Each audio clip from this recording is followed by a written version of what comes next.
Dr. T.V.Geetha, Professor, Department of Computer Science, College of Engineering, Guindy, Anna University. Her special interest, Artificial Intelligence and Natural Language. She has published more than 143 articles in national and international journals. She has guided around 7 PhD students. She has got Young Scientist Award from Government of Tamil Nadu in the year 2000, Chief Minister's Special Mention Award in the year 2002 and Woman of Excellence by Rotary Club in the year 2003. Welcome to the UGC lecture series. In this lecture, we are going to talk about some more important concepts of database management system. So, in this we are going to talk about keys and integrity constraints. These are two important concepts as far as database management system is concerned, which is different from other areas of computer science. So, we are going to explain the concept of keys, and we are going to look at the different types of keys. Then we are going to discuss primary keys and foreign keys, and we are going to describe the various types of constraints. Okay, I will discuss what we mean by constraints as we go along. So, let us look at keys first. Now, you know what a key is. In a general scenario, you know what a key is. A key is something with which you open a door or a locker or whatever you want. So, the keys are an important part of a database management system, and they serve, they are special fields or attributes or columns, attributes of a relation or columns of a table, and they are special types of attributes, and they have two main purposes. Keys can be of two types, simple, which it means it is only a single attribute or a single field, or it can be composite, which means it can have more than one field or more than one attribute, and usually these keys are used to index the database. That is, what is the meaning of that? It means that the database records are sorted according to the keys which serve as index to the database, and this is needed in order to speed up the response to the user queries. Okay. So, that is as far as keys in general are concerned. So, now let us look at the different types of keys. The first type of key we are going to look at is called the super key. So, a set of attributes whose values together uniquely define or define a tuple in a relation. Remember, tuple is a row in a table or tuple in a relation. We have been using these terms interchangeably. So, a set of attributes whose values together will help you to uniquely identify a tuple is called a key. So, for example, customer name, you have a customer relation table where you have the customer name, the customer street, customer city, customer phone number and so on. So, customer name, customer street, these two attributes together or customer name alone, all these the customer name, customer street, these are composite key, this or customer name for the relation customer will be called as super keys, and no two customers can have the same values for both these, because customer name we are assuming is unique. In most real life situations, the attribute customer name, you can have same two customers with the same name. So, normally you have a special ID called the customer ID, which will be used instead of customer name to uniquely identify customers, but for our example, for simplicity's sake, we are saying it is customer name. And then we will go to the next type, which is the candidate key. So, we have spoken about super key. Super key is a set of fields that uniquely identify the values of which uniquely identify a tuple. A candidate key is a super key. It is a super key, but with a particular condition or with a particular constraint, which says that there can be no proper subset key. That means, this candidate key has to be the minimal. So, it can have more than one candidate key for a relation or a table. So, K is a candidate key if K is minimal. Example, in a previous example, customer name is a candidate key for customer. Since it is a super key as well as it is minimal, you can't have something smaller than customer name. Please note, though in the examples here we have taken candidate key to be only one field, it is not necessary that it is always one field. Okay. So, now let us go to the main important key type of key, which is the primary key. Now, if a relation has several candidate keys, for example, I may have a table of customers where the customer name is separately uniquely identifying the tuple, and customer ID is again uniquely identifying the tuple. each tuple in the relation, then both of them can be candidate keys. So, a relation or a table can have more than one candidate key. Now, depending on the application and the design, you choose one of those candidate keys to be the primary key. So, the primary key, now please note, the primary key is a candidate key, which means it is minimal. It is also a super key, which means it uniquely identifies the tuples. So, you have one primary key for each relation. While you may have many candidate keys, you are allowed only one primary key per relation. And as before, because it is a super key and because it is a candidate key, it uniquely is an attribute that uniquely identifies each row or tuple of the relation that you have that is being considered. So, it again the primary key need not be one attribute. So, a set of attributes forms a primary key for a relation if we do not allow two tuples in a relation instance to have the same values in all the attributes of the key. So, that is what is a primary key. So, a primary key is a unique a key which uniquely whose value uniquely determines the tuple. That is the basic definition of a primary key, and most cases all database tables or relations will be indexed based on the primary key. It may also be indexed based on the candidate key, but it will anyway be that depends on the application, but anyway it will be based on indexed based on the primary key. So, examples, some of the typical examples of a primary key are employee numbers, IDs or numbers, social security numbers, these are all unique to a particular person.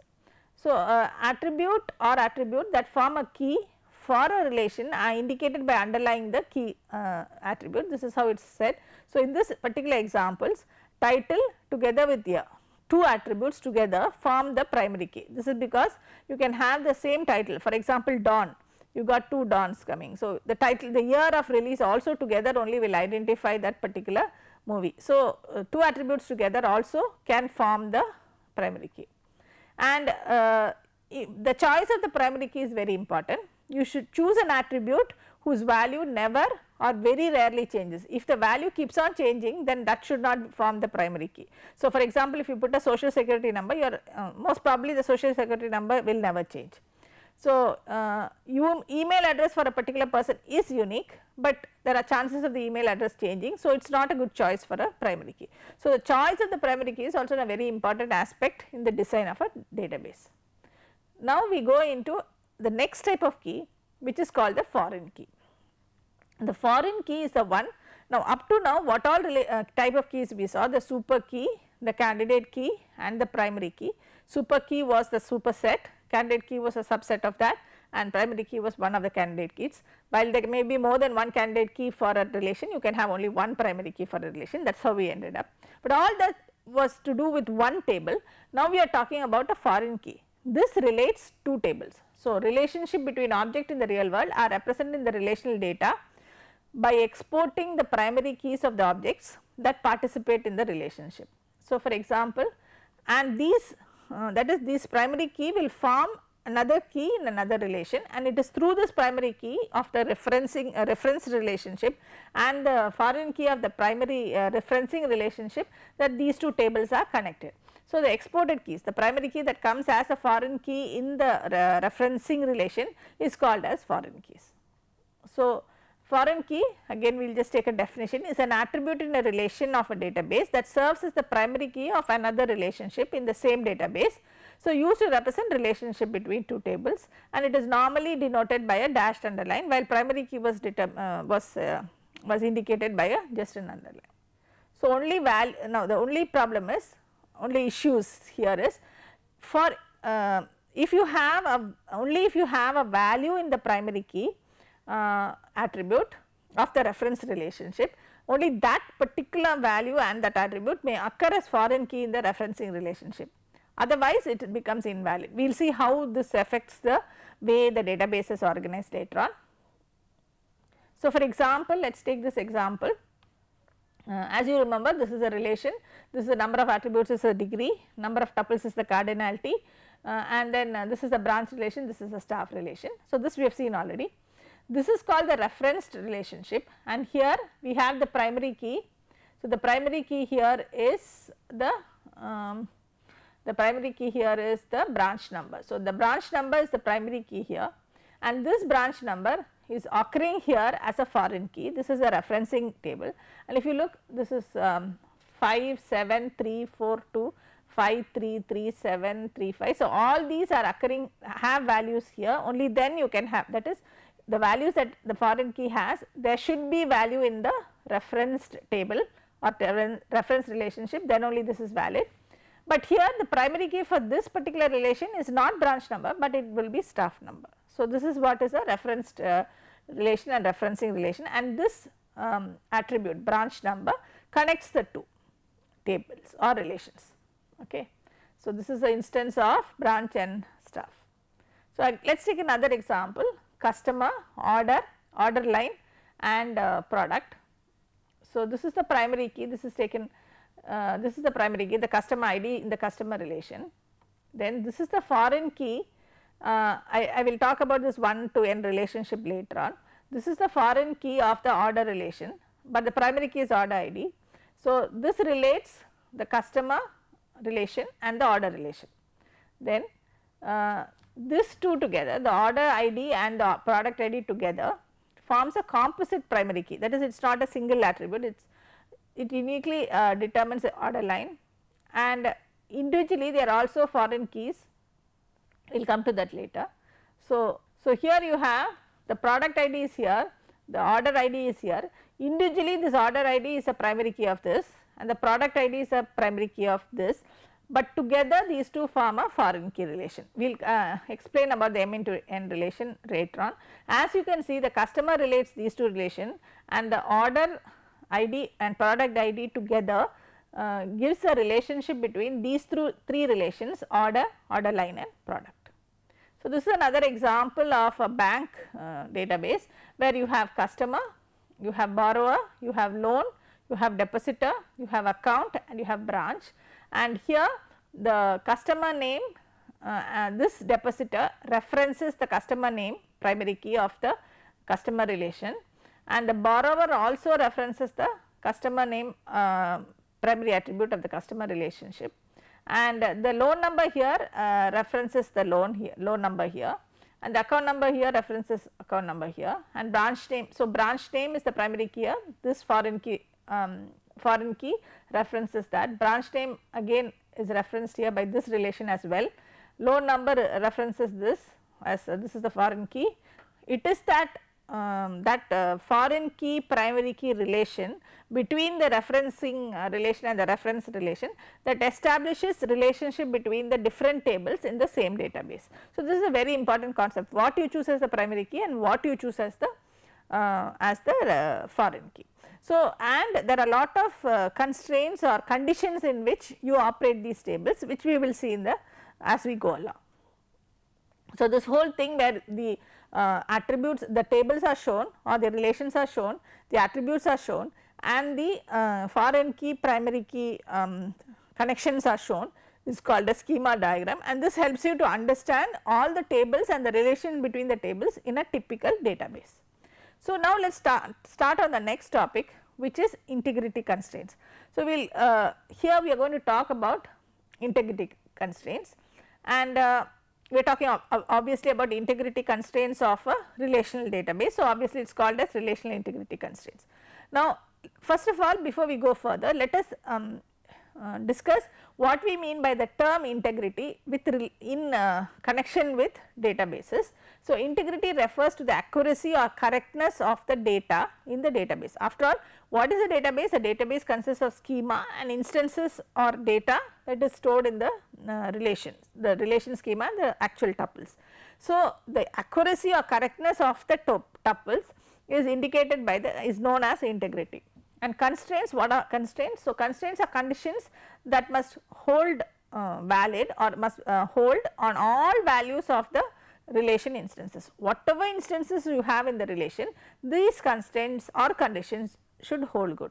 So, integrity constraints means conditions that you put on the database such that the correctness and accuracy of the tuples are maintained. So, that is what is called as integrity constraints. Okay. So, in other words, an integrity constraint is a restriction specified on a database schema such that the tuples of that schema are accurate, have values that are accurate and correct. So, in small terms, if you define what is meant by integrity constraint, they are predicates which we declare on the database, and it must always be true. That means you must check this integrity constraint is satisfied whenever the database has to get updated. So, we will talk further about this as we go on. Now, let us take a small break.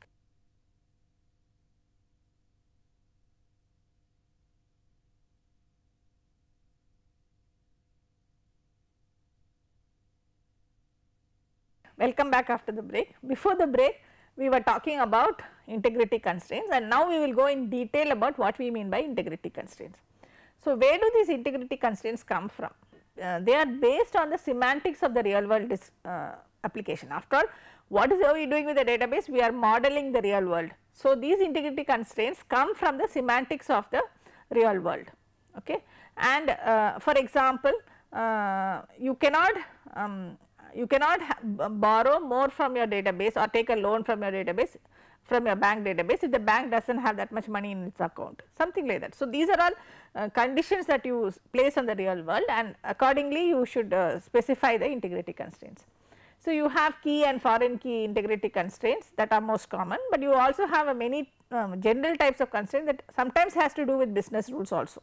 So, integrity constraint, that is IC, we are calling it for short, is a condition that must be true. This is very important, that must be true for any instance of the database. What do you mean by instance? At that particular moment of time, remember, a schema is permanent, an instance of a database is temporary. At that point of time, that value is valid, and but for every value, whatever the value at any point of time, at all times it should be valid. And example of such conditions are domain constraints. We will come into this in detail as we go along. So, normally the integrity constraints are specified when the schema is defined, and they are checked whenever the database or the relations or the database tables are modified, either inserted or updated or deleted. Whenever databases are modified, these are conditions that are checked. So, as you know, databases are modified or just accessed. Accessed, we do not normally check the integrity constraints, only when it is modified you check.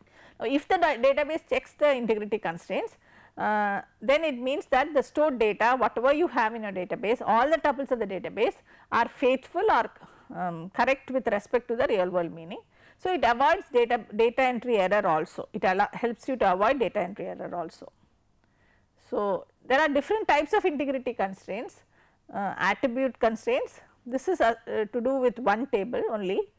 Example, two accounts must have non-negative balance. You cannot have accounts which have non-negative balance. So, this is a typical attribute constraint. We will go into detail about this as we go along.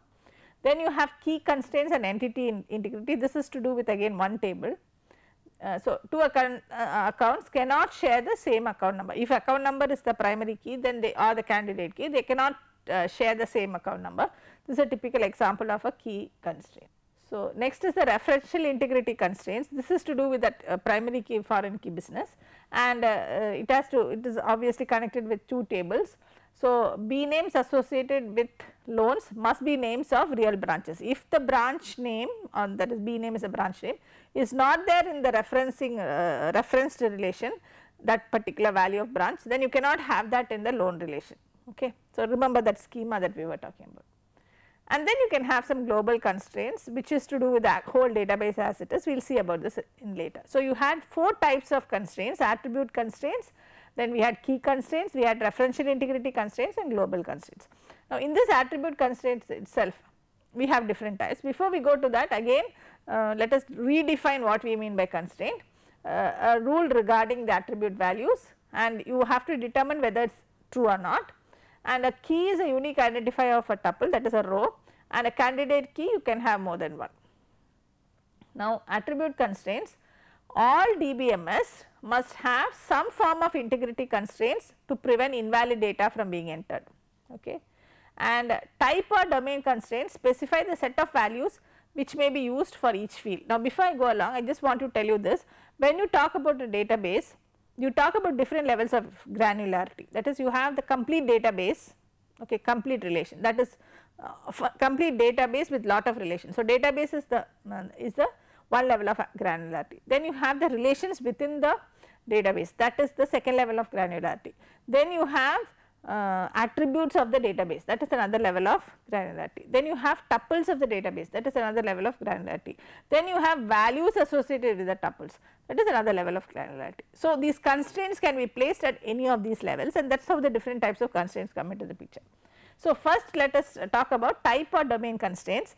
This specify what set of values a particular attribute may have. For example, suppose I say customer number, I am specifying that it has to be number 8, number type of is number 8. So, it can have an 8 digit numerical number only.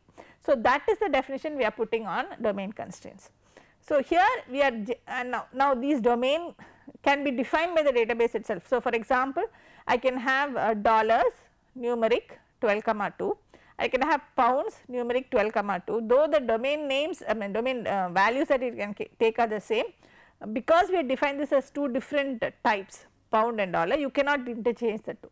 So, so when we say domain constraint, we mean inbuilt constraints given by the system, as well as special types that are defined for domains that are defined for the particular database by the database designer.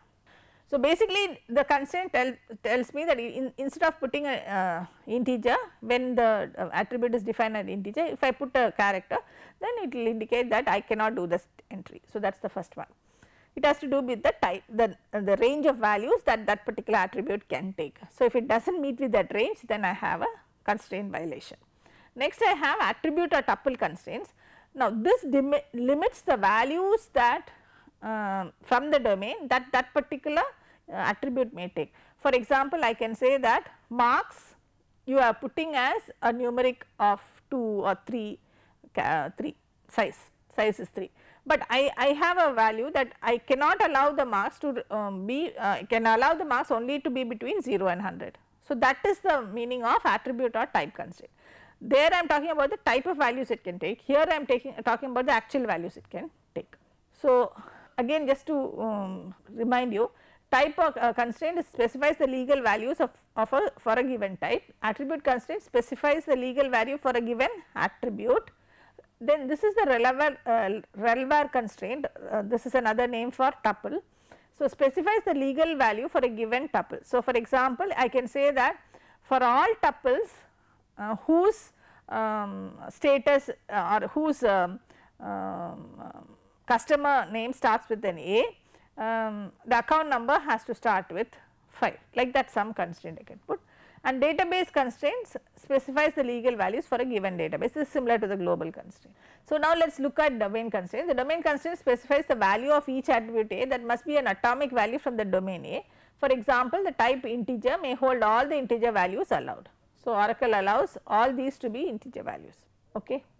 So, this is integrity constraint in a short way. This is the attribute, this is the domain name, this is the description and this is the domain. So, I am saying that customer ID has to be character size 5, but it should be of type customer IDs only, it should be from customer IDs type only. So, this again I have product IDs again character 5, but then it should be of type product IDs only. So, domain name is different from the actual domain. So, that has to be specified, I already specified to you. So, domain name meaning data type size and allowable values for an attribute is specified by the domain constraints. So, a type constraint is just an enumeration of the legal values of a particular type. So, define a type weight and then you have it is defined as real values, real numbers, and you are saying that the legal values can be in 0 to 10,000. So, this tells me about the domain constraint, this tells me about the type constraint. And type weight rational constraint, the weight has to lie between, it has to be greater than 0 and has to be less than 10,000. So, this is the type, the value is also specified, it should lie within a particular. So, that is called the type constraint. Then you have the attribute constraint. So, a specified attribute is of a specified type. So, here I am telling that the complete S based relation, S has to be S number, S name has to be from name, status can be integer and city can be character. So, this I can define.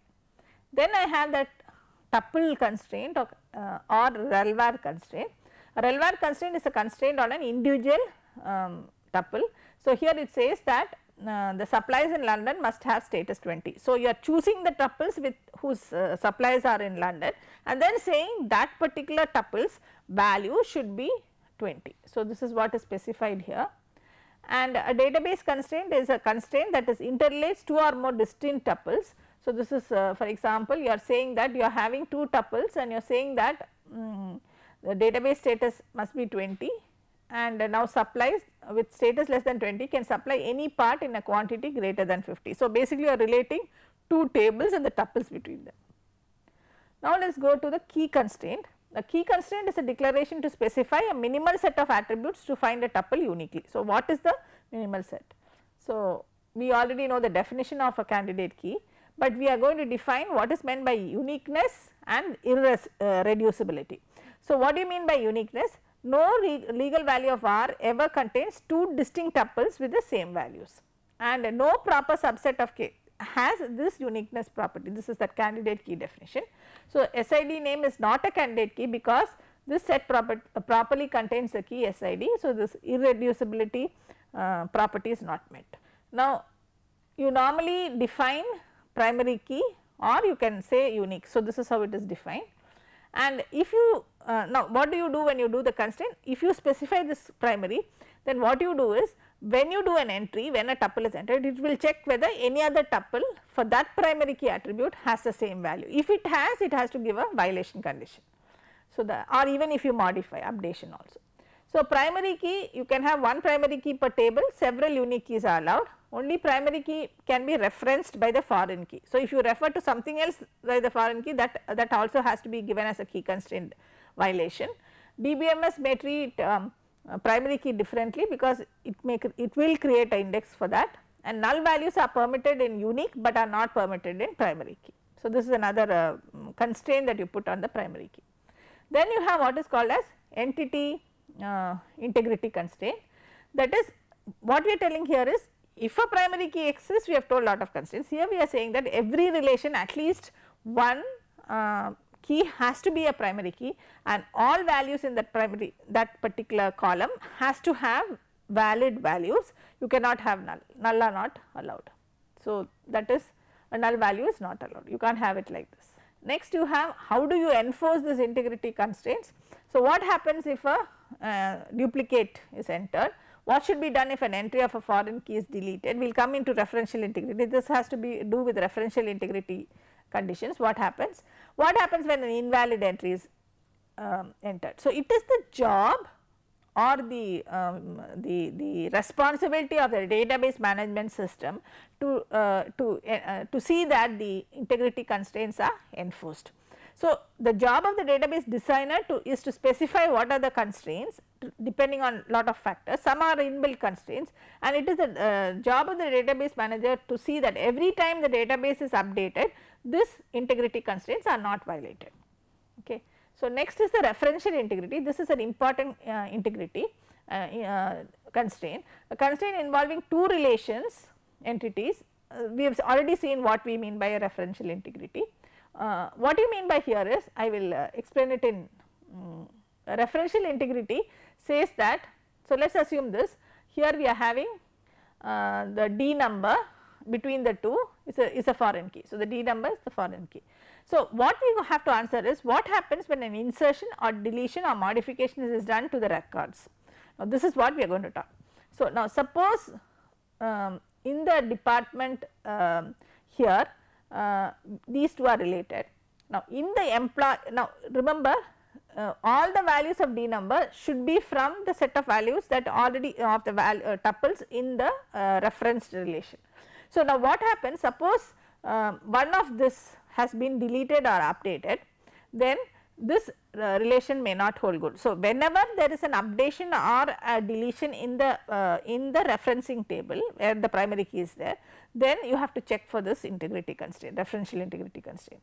Okay, whether that particular tuple value is that attribute value is there in the referencing table.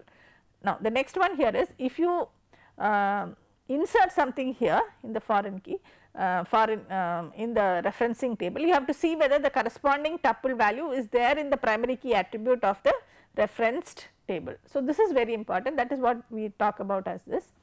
and for example, we are looking at this again. So, here suppose the customer ID must have all the values here values must come here in tuples, and if something is deleted or updated here, you must ensure that this table does not have those values, and if there is something inserted here, you must see that those values are available there. So, this referential integrity constraint are drawn via arrows from dependent to parent table. So, this is a so the rules are so this is an example. So, this is the referencing relation, this is the referenced relation. So, prevent dangling tuples, that is you have to see when updation is occurring that the corresponding tables are the referential integrity constraints are not violated. Referential integrity in essence means that if there is a foreign key value, the corresponding primary key value has to be there. There is no reason that primary key value all has to be present in the foreign key. So, this is an example of a relational instance. So, this is the login. So, the content of the table are called relational instances, this we have already seen. So, now this is the foreign key. So, all foreign key constraints are enforced, referential integrity is achieved, and no dangling inferences are there.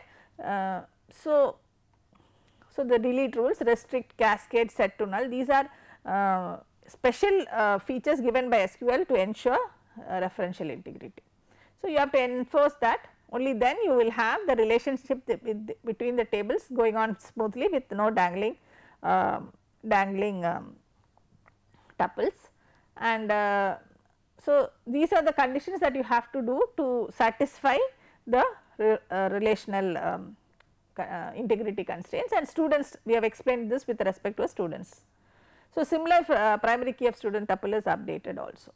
So, there are some global constraints like single relation constraints and multiple relation constraint, where specific to an application these constraints are specified. Okay. So, how does one decide what global constraints to impose? That is decided by something called functional dependencies, which we will be seeing in the later classes. Okay. So, you can also differ when these constraints have to be enforced, that is available in some languages. So, you will do it only when, especially for referential integrity and all, this is very important, you do not do this until much later. So, you can defer it. Okay. So, this is a summary of the integrity constraint, attribute constraints during insertion updates, key constraints during insertion updates, referential integrity I have already explained when this happens, and this is the global constraints.